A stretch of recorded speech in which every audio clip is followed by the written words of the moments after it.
This is a Turbuhaler device. A really common medicine that comes with this device is Symbicort. The Turbuhaler has a cap on it, so we want to undo the cap. It's got an expiry date. We want to make sure that the expiry date is always in date. It's also got a dose counter on it, so it tells you how many doses you have left.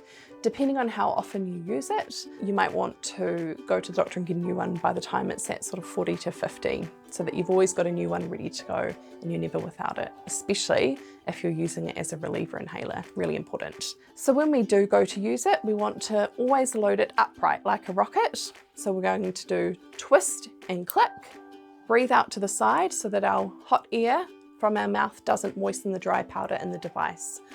We're going to get a good seal around the mouthpiece here with our teeth on the outside as well, and our lips. So we're going to load it like a rocket and take it like a plane.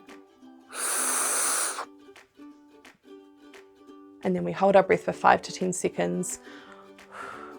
Breathe out and rinse our mouth out with water afterwards to avoid side effects from the inhaled corticosteroids, which are sore throat, hoarse voice, and oral thrush.